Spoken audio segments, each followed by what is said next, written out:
देश का जो बुरा हाल है वो पूरा देश देख रहा है। लेकिन सबसे बड़ी बात यह है कि एक देश के नेता का कर्तव्य होता है कि वो उस बेरोजगारी को, उस महंगाई को दूर करे। लेकिन आज इस देश में ऐसा नहीं हो रहा है। आज देश के प्रधानमंत्री जी को इस बात से फर्क पड़ता है कि कौन उनको कितनी गालियां दे रहा है। प्रधानमंत्री जी की चर्चा मंगलसूत्रों पे होती है, लेकिन प्रधानमंत्री जी इस बात पे चर्चा नहीं करते कि देश के नौजवानों को कैसे रोजगार मिलेगा, देश की स्थिति में कैसे सुधार आएगा, और जिस तरीके से महिलाओं के साथ यौन शोषण, बलात्कार जैसी घटनाएं हो रही हैं, उनको कैसे रोका जाएगा। प्रधानमंत्री इस बात पे बिल्कुल भी चर्चा नहीं करते। अभी मैं देख रहा था कि भारतीय जनता पार्टी वाले एक बार कमेंट में लिख रहे थे कि भैया एक को हराने के लिए सारे लोग एक हो गए हैं। तो मैं उनको बताना चाहता हूं कि जब मोहल्ले में चोर आता है ना, चोर, तो उस चोर को पकड़ने के लिए सब लोग एक हो जाते हैं। तो ये लोग देश को बेचने वाले चोर हैं, जिनको पकड़ने के लिए आज पूरा इंडिया अलायंस एक हो गया है। सबसे पहले तो मैं भारतीय राष्ट्रीय कांग्रेस के जितने भी कार्यकर्ता हैं उनका तहे दिल से धन्यवाद करूंगा। एनसीपी के कार्यकर्ताओं का धन्यवाद करूंगा, समाजवादी पार्टी के कार्यकर्ताओं का धन्यवाद करूंगा, आम आदमी पार्टी के कार्यकर्ताओं का धन्यवाद करूंगा, और तमाम जितने इंडिया अलायंस में पार्टी हैं सभी पार्टी के कार्यकर्ताओं का तहे दिल से धन्यवाद करता हूं कि आज इस देश को बदलने में आप लोगों ने एक अहम भूमिका अदा करी है। वैसे मैंने इस देश की आजादी की लड़ाई नहीं देखी थी, लेकिन आज देश के परिवर्तन की मैं लड़ाई देख रहा हूं, और आप लोग इस देश को परिवर्तित करने के लिए आए हैं। और मुझे पूरी उम्मीद है कि बालिया मामा जो यहाँ से कैंडिडेट है, प्रतिनिधि हैं, आप उनको वोट देकर भारी मतों से विजयी बनाएंगे। बालिया मामा का चुनाव चिन्ह है तुतारी बजाता हुआ आदमी। और आप एक बात सोचिए, माँ यानी माँ से मराठा और माँ से मुस्लिम, यानी मराठा और मुस्लिम जब एक होंगे तो पूरा हिंदुस्तान बनेगा। और ये मराठा और मुस्लिम इस पूरे महाराष्ट्र की तकदीर चेंज करने का काम करेंगे। क्योंकि मैं दिल्ली से आया हूं, अभी हमारे दिल्ली के मुख्यमंत्री अरविंद केजरीवाल जी भी यहाँ पर आने वाले हैं। हमारे दिल्ली में 200 यूनिट तक बिजली फ्री है, ये बात सबको पता है। लेकिन जब मैं महाराष्ट्र के भिवंडी में आया तो मुझे पता चला कि यहाँ पर एक कंपनी घुस गई है जिसका नाम है टोरंटो।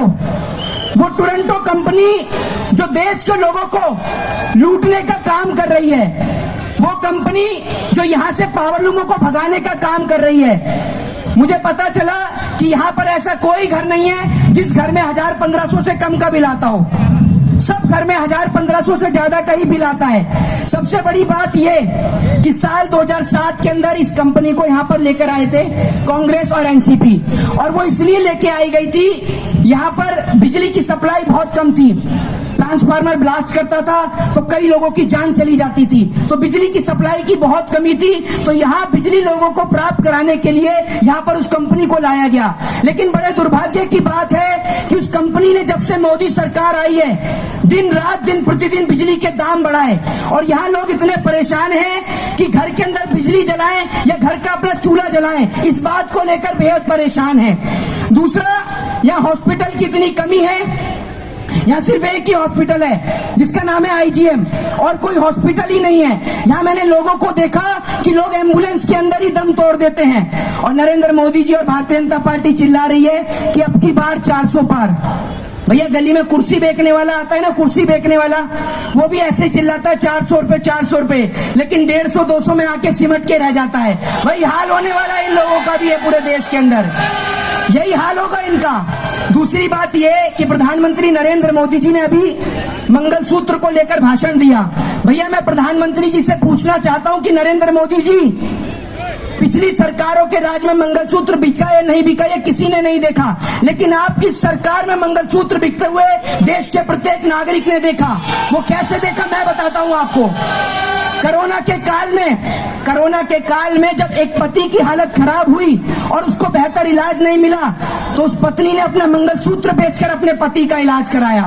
जब एक बेटा जो कि पेपर देने के लिए गया, तो पेपर देने के लिए फीस के पैसे नहीं थे, माँ ने अपना मंगलसूत्र बेचकर उसकी फीस भरी, लेकिन पता चलता है कि भैया पेपर ही लीक हो गया। तो जिस सरकार की औकात एक पेपर संभालने की नहीं है, वो इस देश को संभाल सकती है क्या? आपको लगता है संभाल सकती है क्या?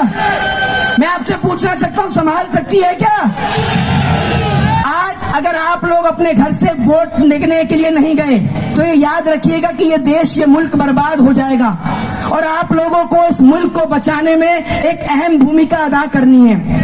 आज पूरे देश के अंदर नफरत का बाजार खोला गया है, लेकिन मैं आपको बताना चाहता हूं कि हम उस भारत देश की मिट्टी में रहते हैं जो भारत देश में राम और रहीम एक साथ रहते थे। हम उस भारत देश में रहते हैं जहां तिलक और टोपी एक साथ चलते हैं। आपको एक बात बता देता हूं, जिस देश के अंदर हिंदू और मुसलमान की बात चलती है, आप महाराष्ट्र की भूमि पर हैं, वीर शिवाजी की भूमि पर हैं, आप महाराणा प्रताप की भूमि पर हैं।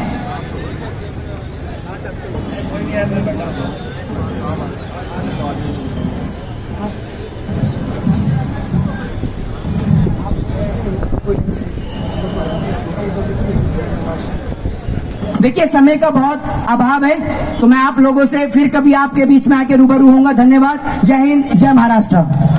धन्यवाद साहेब।